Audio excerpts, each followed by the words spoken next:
નમસ્કાર ખેડૂત મિત્રો, સ્વાગત છે તમારું ખેતીવાલા યુટ્યુબ ચેનલની અંદર। ખેડૂત મિત્રો, આજના વિડીયોની અંદર આપણે વાત કરવાના છીએ કે જે ખેડૂતો માટે અત્યારે જે આધાર કાર્ડની જેમ જ જે ફાર્મર કાર્ડ જે બનાવવાની જે પદ્ધતિ છે એની સંપૂર્ણ માહિતી મેળવીશું। તો જેની અંદર તમારે કઈ રીતે એનું રજિસ્ટ્રેશન કરાવવું, એની અંદર શું શું ડોક્યુમેન્ટની જરૂરિયાત રહેશે, અને જો તમે આ ફાર્મર કાર્ડ જે ખેડૂત કાર્ડ છે એ ન કઢાવો તો તમને કયા કયા જે સરકારી યોજનાઓ છે કે સરકારી જે લાભો છે એ તમને કયા કયા નહીં મળે, અને આ આધાર કાર્ડની જેવું જે આ ફાર્મર કાર્ડ છે એ બનાવવાથી તમને શું શું ફાયદા થાય એની સંપૂર્ણ માહિતી મેળવીશું। અને એની જે લાસ્ટ તારીખ છે કે જે રજિસ્ટ્રેશન કરવાની અત્યારે જે છેલ્લી તારીખ જે કહી છે, છેલ્લે તારીખ વધે કે ના વધે પણ અત્યારે જે મંજૂર થયેલી જે છેલ્લી તારીખ છે કે આ તારીખ સુધીમાં બધા ખેડૂતોને રજિસ્ટ્રેશન કરાવવું એની સંપૂર્ણ માહિતી આપણે આ વિડીયોમાં મેળવીશું। જો તમે આવા જ ખેતીને લગતી અવનવી માહિતી મેળવવા માગતા હોય તો અમારી ચેનલને અચૂકથી સબસ્ક્રાઈબ કરી દેજો અને તમારા મિત્રોને જરૂરથી શેર કરજો, જેથી તેમને પણ આ માહિતી મળે। હવે વાત કરીએ તો જે આ ફાર્મર કાર્ડ છે, જે ખેડૂત કાર્ડ છે, એ એક પ્રકારનું જે આધાર કાર્ડ જે ખેડૂતનું હોય છે એ જ પ્રકારનું હોય છે, જેની અંદર ખેડૂતની બધી ડિટેલ હોય છે, 7, 12, 8ની ડિટેલ હોય છે, એ પ્રમાણેની અન્ય ડિટેલો, તમારું એડ્રેસ હોય છે, અન્ય વિગતો એમાં નાખવાના હોય છે। એની સંપૂર્ણ વાત આપણે આગળ કરીશું, પણ વાત કરીએ તો એની છેલ્લી તારીખ શું છે અને એને કઈ રીતે રજિસ્ટ્રેશન કરવું। તો ખેડૂત મિત્રો, 25 નવેમ્બર સુધી રજિસ્ટ્રેશન કરવાનું રહે છે, અને જો નહીં કરાવો તો તમારે જે 2000નો હપ્તો છે આવે છે એ ન પણ મળે। એટલા માટે ખેડૂતોને કેન્દ્ર સરકારના જે 2000 રૂપિયાના હપ્તા જે મળે છે, ઉપરાંત અન્ય યોજનાઓનો જે લાભ મળે છે, તે માટે ડિજિટલ આઈ કાર્ડ ફરજિયાત કરવામાં આવ્યું છે, અને તારીખ 25 નવેમ્બર સુધી તેનું રજિસ્ટ્રેશન કરવામાં આવશે। આધાર કાર્ડ જેમ હવે દેશભરમાં ખેડૂતો માટે ડિજિટલ ફાર્મર કાર્ડ ફરજિયાત કરવામાં આવ્યું છે। આ કાર્ડની નોંધણી દરેક જિલ્લામાં શરૂ થઈ ગઈ છે, અને તેમના રજિસ્ટ્રેશન નહીં કરાવનારને જે સરકારી યોજના તેમજ PM કિસાન સન્માન નિધિનો હપ્તો પણ નહીં મળે। મિત્રો, રજિસ્ટ્રેશન કરાવવા માટે ખેડૂતોએ તેમનું આધાર કાર્ડ છે અને આધાર કાર્ડ સાથે લિંક કરેલો મોબાઈલ નંબર છે, સર્વે નંબર, 7, 12 તેમજ 8ના પુરાવા રજૂ કરવાના રહેશે। જે ખેડૂતોનું રજિસ્ટ્રેશન થયેલું હશે તેઓને પ્રધાનમંત્રી ફસલ બીમા યોજના, કિસાન સન્માન નિધિ, કિસાન ક્રેડિટ કાર્ડ, લઘુત્તમ ટેકાના ભાવ જે MSP કહીએ છીએ, અને નેશનલ એગ્રીકલ્ચર માર્કેટ એને જેવી યોજનાઓનો લાભ તમે મેળવી શકો। તો ખેડૂત મિત્રો, જેવી જ રીતે આધાર કાર્ડ મહત્વનું છે, તેવી જ રીતે જે આ ફાર્મર કાર્ડ છે એની માટે તમારે નોંધણી કરાવવી જોશે, અને અચૂક જે 25 નવેમ્બર પહેલાં છે એ જરૂર તમારે રજિસ્ટ્રેશન કરાવી ફરજિયાત લેવું, જેનાથી તમને જે આ બધી યોજનાઓ છે, સરકારી યોજનાઓ છે, એનો લાભ જે આ નવું ફાર્મર કાર્ડ છે એના મારફતે જ મળશે, જેથી તમારે તમારા મોબાઈલમાં કેવી રીતે ભરવું, અથવા તમારા ગામમાં જે VC હોય છે એના દ્વારા, અથવા કોઈ જે આવું જે ઓનલાઈન સાયબર કાફે કે જે ફોર્મ ભરતા હોય એના દ્વારા તમે એનું ફોર્મ અચૂકથી ભરાવી લેજો, જેથી તમને પણ આવી જે યોજનાઓ છે એનો લાભ મળતો રહે। અને આવી માહિતી તમને જે મળી છે તો જરૂરથી તમે એક રજિસ્ટ્રેશન કરાવી દેજો। હવે વાત કરીએ તો કઈ રીતે આપણે જે આ ફાર્મર કાર્ડ છે એ કઈ રીતે આપણે એની ઉપર એપ્લાય કરવું એની વાત કરીએ તો આપણે એને સ્ટેપ બાય સ્ટેપ જોવા જઈશું। સૌપ્રથમ આપણે જે ગૂગલમાં જઈને, જો તમે ફોર્મમાં ભરવા માગતો હોય તો ગૂગલમાં જઈને એગ્રી સ્ટેક એવું ટાઈપ કરવાનું છે, જેની અંદર જે આજ પહેલી જ જે વેબસાઇટ જોવા મળે છે, જે આપ જોઈ શકો છો એ પ્રમાણેની આ જે, તો પણ નીચે હું વેબસાઇટ જે લખી દઉં છું એ પ્રમાણે લિંક ઓપન કરીને એની ઉપર જે ફાર્મર આવે છે, ફાર્મર ઉપર લોગિન કરીને તમારું નવું એકાઉન્ટ બનાવવું પડશે। એટલા માટે ક્રિએટ ન્યૂ એકાઉન્ટ પર તમારે ક્લિક કરવું, અને સૌપ્રથમ ખેડૂત પોતાનો આધાર નંબર દાખલ કરવાનો રહેશે। તમારો જે આધાર કાર્ડ નંબર હોય એ તમારે એની અંદર દાખલ કરવાનો રહેશે। ત્યારબાદ ખેડૂતે તેમાં જે આધાર સાથે લિંક મોબાઈલ નંબર હોય એમાં OTP મળશે, એ જે OTP આવે એ તમારે દાખલ કરવાનો રહેશે, અને આધારના વેરિફિકેશન પછી ખેડૂતનો મોબાઈલ નંબર દાખલ કરવાનો રહેશે। તે નંબર પર OTP આવશે તે દાખલ કરવાનો રહેશે। ત્યારબાદ સૌથી નીચે નવો પાસવર્ડ સેટ કરવાનો રહેશે, એ પ્રમાણે તમારે એક પાસવર્ડ સેટ કરી લેવાનો જે તમને યાદ રહે એ રીતનો। ત્યારબાદ ખેડૂતના મોબાઈલ નંબર અને સેટ કરેલા પાસવર્ડથી ફરીથી એકવાર લોગિન કરવાનું રહેશે। લોગિન થતાં ખેડૂતની માહિતી સ્થાનિક ભાષામાં વેરીફાઈ કરવાની રહેશે, અને તે માહિતી જરૂરિયાતો હોય તો બદલી પણ તમે શકો છો। જો તમને લાગે કે આમાં સુધારા વધારા કરવા જેવું છે તો તમે એની અંદર તમે સુધારા વધારા કરી શકો છો। અને આધાર કાર્ડ પ્રમાણે ખેડૂતનું સરનામું દેખાશે જે ચેક કરવાનું રહેશે, જે પ્રમાણે તમારે આધાર કાર્ડમાં જે સરનામું હશે એ પ્રમાણે તમને એમાં જોવા મળશે।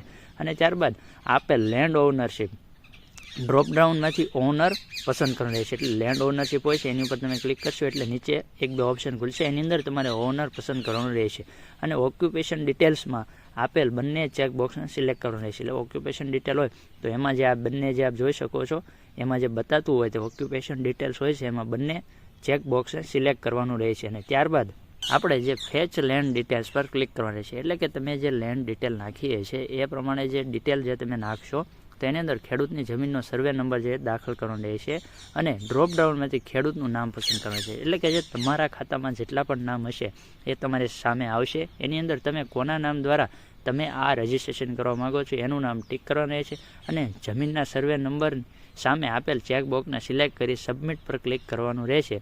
તે નંબર ફેચ થઈ જશે. એટલે તમે જે ક્લિક કરશો એટલે તમારી જે ખેડૂતનું કરવા જશો એ ડિટેલ તમારી આવી જશે. અને ખેડૂત મિત્રો ઘણા ખેડૂતોનું એવું હોય છે કે 2 થી 3 જમીન હોય છે, 2 થી 3 સર્વે હોય છે અથવા 1 થી 2 ગામમાં જમીનો હોય છે. તો એની અંદર શું કરવું? તો એની અંદર તમારે સૌપ્રથમ એક સર્વે નંબર ઉપરનું સંપૂર્ણ થઈ ગયા પછી જે આ પ્રમાણેની જે પ્રોસેસ છે એ ફરીથી કરવાની છે. ફરીથી સર્વે નંબર નાખવાનો રહેશે અને એ સર્વે નંબર અને ત્યારબાદ જે પૈકી જે હોય એ સિલેક્ટ કરીને જે જમીન આવે એની અંદર જેના નામે કરવા માગતો એનું ફરીથી નામ સિલેક્ટ કરીને તમારે એડ કરવાનું રહેશે. એટલે તમારા જેથી 2 થી 3 જે સર્વે નંબર હોય એડ થઈ ગયા પછી ત્યારબાદ જે ફેચ કર્યો હોય તે સર્વે નંબરને નેમ મેચ સ્કોર ચેક કરવાનો રહેશે. એટલે કે એની અંદર તમારો 50 થી લઈને 100 જેટલો સ્કોર બનશે. એમાં નામમાં કંઈ સુધારા વધારા અથવા કંઈ નામમાં ભૂલ હોય તો તમારો સ્કોર અથવા અન્ય કારણોસર તમારો સ્કોર નીચો હોઈ શકે છે. અને એક જ ગામના સર્વે નંબર દાખલ કર્યા બાદ વેરીફાઈ ઓલ લેન્ડ પર ક્લિક કરવાનું છે. એટલે બધા જ સર્વે નંબર નાખ્યા બાદ તમારે વેરીફાઈ ઓલ લેન્ડ કરવાનું રહેશે. એટલે તમે વેરીફાઈ કરશો એટલે જે નીચેના આપેલા જે 2 ચેકબોક્સ છે એ ટિક કરવા, ત્યારબાદ સેવ બટન પર ક્લિક કરવું. તમે જે વેરીફાઈ ઓલ લેન્ડ કરશો એટલે તમારું ટિક થઈ જશે અને ત્યારબાદ તમે જે આ પ્રોસેસ છે નીચે જે 2 ચેકબોક્સ આવશે એની ઉપર તમારે ટિક માર્ક કરી દેવાનું રહેશે અને ત્યારબાદ સેવનું બટન જે આપેલ હોય તેની ઉપર ક્લિક કરવું. ત્યારબાદ process to e sign button એટલે કે નીચે તમને બતાવશે કે નીચે જે સેવ કરી નાખો. ત્યારબાદ પ્રોસેસ ટુ ઈ સાઇન એટલે તમારે ઈ સાઇન કરવાનું રહેશે અને ત્યારબાદ આધાર કાર્ડનો CDAC પેજ પર લઈ જશે ત્યાં ખેડૂતનો. એટલે તમે ત્યાં આધારનું ઈ સાઇન ઉપર ક્લિક કરશો એટલે જે આધારના CDAC પેજ હોય છે ત્યાં ખેડૂતને લઈ જશે ને ત્યાં જે પહેલાં જે આપણે આધાર નંબર નાખ્યો હોય ફરીથી આધાર નંબર દાખલ કરવાનો રહેશે અને જે આધાર કાર્ડ સાથે જે તમારો મોબાઈલ નંબર હોય એમાં ફરીથી OTP આવશે અને તે ફરીથી અહીં દાખલ કરવાનો. ત્યારબાદ અહીં સબમિટ પર ક્લિક કરવું. ઘણી વખત એવું થાય કે કંઈક સર્વર પ્રોબ્લેમના લીધે અથવા OTP તમારો વહેલો મોડો થઈ શકે અથવા સાઇડના લીધે વધુ પડતા રજિસ્ટ્રેશનને કારણે સાઇડ લોડ લે એના કારણે તમારું એકવારમાં સબમિટ ન થાય તો 1 થી 2 વાર ટ્રાય કરશો એટલે અચૂકથી તમારું ફોર્મ જે છે રજિસ્ટ્રેશન છે એ સબમિટ થઈ જશે. અને રજિસ્ટ્રેશન પૂર્ણ થવા પર તે ખેડૂતનો એક એનરોલમેન્ટ નંબર દેખાશે એ તમારે સાચવી રાખો. રજિસ્ટ્રેશન પૂર્ણ થયા બાદ તમારો એ એનરોલમેન્ટ નંબર આવશે એ અચૂકથી સાચવી રાખો. અને ખેડૂત મિત્રો વાત કરીએ તો આની અંદર તમારે ડોક્યુમેન્ટમાં વાત કરીએ તો તમારું આધાર કાર્ડ છે અને આધાર કાર્ડ સાથે લિંક મોબાઈલ નંબર જે હોય એ તમારે સાથે રાખવો જેથી આ OTPની અંદર તમારે પ્રોબ્લેમ ન આવે અને ઈ સાઇન કરતી વખતે પણ કંઈ પ્રશ્ન ન આવે. તો ખાસ ખેડૂત મિત્રો અને બીજું 7/12 છે, 8 છે અને સર્વે નંબર છે આ બધી વસ્તુ લઈ તમે મોબાઈલ દ્વારા પણ કરી શકો છો અથવા તમારા ગામના કોઈ VC પાસે અચૂકથી કરાવી લેવું. અને ખેડૂત મિત્રો જો તમે ઓનલાઈન જે 7/12 છે, 8 છે જે કઢાવવા માગતા હોય તો જે આપણે વાત કરીએ તો આપ જોઈ શકો છો ગૂગલમાં જઈને ROR આ પ્રમાણે એક સર્ચ કરવાનું રહેશે.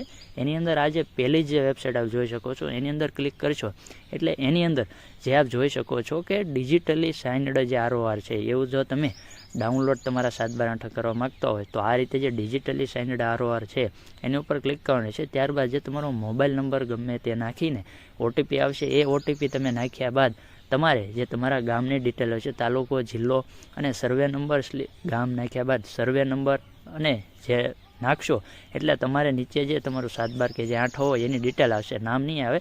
તમે પછી એની અંદર જે 5 રૂપિયા એની જે ફી છે એ તમે ફી પે કરી લેશો એટલે તમારું જનરેટ ROR એ રીતે કરવાનું રહેશે. અને જનરેટ ROR કરશો એટલે તમારી સામે તમારું જે 7/12 છે, 8 છે જે તમારે જરૂરિયાત હોય ઓનલાઈન તમારે કંઈ પણ કર્યા વગર ઘરે બેઠા તમે તમારું જે ROR છે જે આપણું 7/12 8 છે લેન્ડ ઓનરશીપ છે એ તમે 7/12 8 ઘરે બેઠા તમારા ફોનમાં જે PDF હોય છે એ અચૂકથી કાઢી શકો છો. અને જેથી તમારે જો અચાનક જરૂરિયાત પડી હોય તો આ પ્રમાણે તમે ઓનલાઈન કોઈના પણ જે ખાતા નંબર, સર્વે નંબરના આધારે અને જમીન, ગામ, તાલુકો અને નાખીને તમે 7, 12, 8 કાઢી શકો છો. ખેડૂત મિત્રો, તો કેવી લાગી તમને માહિતી? ખેડૂત મિત્રો, અચૂકથી ખાસ તમને જો આવા જ વિડીયો અમારા વિડીયો જો પસંદ આવતો હોય તો અચૂકથી સબસ્ક્રાઈબ કરવાનું ભૂલશો નહીં અને અચૂકથી લાઇક તો જરૂરથી જ કરી દેશો. અને આવા જ અવનવા વિડીયો મેળવવા માગતા હોય તો અમારી ચેનલ સાથે જોડાયેલ રહેજો. ફરી મળીશું એક નવા વિડીયોની સાથે, નવી માહિતીની સાથે. જય જવાન, જય કિસાન.